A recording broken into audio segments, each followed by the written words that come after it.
आखिर क्यों लालू यादव 25 साल पुरानी अपनी पार्टी का नाम और चुनाव चिन्ह बदलना चाहते हैं, जिसके लिए वो संविधान में संशोधन तक करवा रहे हैं। नमस्कार, प्रेस जागरण में आपका स्वागत है और मैं हूं स्वाति सुमन। राष्ट्रीय जनता दल ने अपने संविधान में संशोधन करके आरजेडी अध्यक्ष लालू यादव और बिहार के डिप्टी सीएम व उनके छोटे बेटे तेजस्वी यादव को अपनी पार्टी राजद का नाम और उसके चुनाव चिन्ह लालटेन को लेकर किसी भी तरह के फैसले के लिए अधिकृत कर दिया गया है। दिल्ली में पार्टी के राष्ट्रीय सम्मेलन के आखिरी दिन खुले सत्र में हजारों कार्यकर्ताओं और नेताओं की मौजूदगी में लालू यादव के करीबी भोला यादव ने यह प्रस्ताव रखा, जिसे तालियों की गड़गड़ाहट के बीच पास कर दिया गया, जिसके बाद से ही कई तरह की अटकलें लगने शुरू हो चुके हैं। जो लोग समझ रहे हैं वो चुप हैं और ऐलान के इंतजार में हैं। जो नहीं समझ रहे हैं वो परेशान हैं कि लालू यादव 25 साल पुरानी अपनी पार्टी का नाम और चुनाव चिन्ह आखिर क्यों बदलना चाहते हैं, जिसके लिए वो संविधान में संशोधन तक करवा रहे हैं। जो समझ रहे हैं उनका अनुमान है कि आने वाले दिनों में नीतीश कुमार की पार्टी जनता दल यूनाइटेड और लालू यादव की पार्टी राष्ट्रीय जनता दल मिलकर एक हो जाने और एक नई पार्टी बनाने की तैयारी में है। आखिर ये कैसे संभव है, इसे समझना होगा। वैसे लालू और नीतीश की पार्टियों के विलय की बातें 2015 में भी गंभीर रूप से हुई थी, जब सपा, आरजेडी, जेडीयू, जेडीएस इत्यादि ने मिलकर जनता परिवार बनाने का ऐलान किया था, लेकिन वो बात ऐलान से आगे नहीं बढ़ सकी। मुलायम सिंह यादव को इस नई पार्टी का अध्यक्ष चुना गया था, लेकिन बिहार विधानसभा चुनाव में 3 सीट ऑफर होने पर सपा ने ही सबसे पहले रास्ता अलग कर लिया।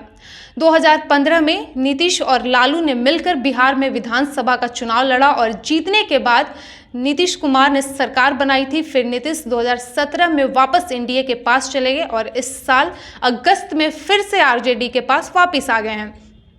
नीतीश इस बार जब लालू यादव के साथ आए तो माहौल अलग था। बीजेपी दूसरे और जेडीयू तीसरे नंबर की पार्टी थी। विधानसभा में आरजेडी सबसे बड़ी पार्टी थी। असदुद्दीन ओवैसी के 4 विधायकों के आरजेडी में शामिल होने से विधानसभा में बीजेपी से बड़ी आरजेडी पार्टी बनी।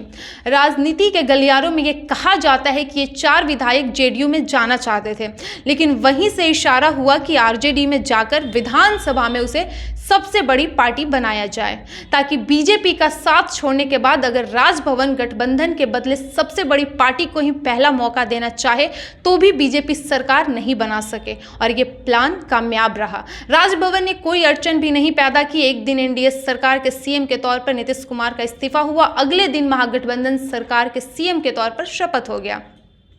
बिहार में सरकार चला रहे गठबंधन में बदलाव अगस्त में हुआ, जब एनडीए की जगह महागठबंधन सरकार बन गई। इससे पहले जून में महाराष्ट्र में बीजेपी ने ऑपरेशन लोटस का कमाल दिखा दिया था। 55 विधायकों वाली शिवसेना के मुखिया और मुख्यमंत्री उद्धव ठाकरे को जब तक बगावत की खबर लगी तब तक उनके 40 विधायक एकनाथ शिंदे के साथ घूम रहे थे। सरकार बदल गई और आखिरी मौके पर बीजेपी ने देवेंद्र फडणवीस को झटका देते हुए बागी गुट के शिंदे को सीएम बना दिया, जिससे ये लगे कि ऑपरेशन लोटस नहीं था, बगावत शिवसेना की थी और सरकार बनाने के लिए हमने केवल समर्थन दिया।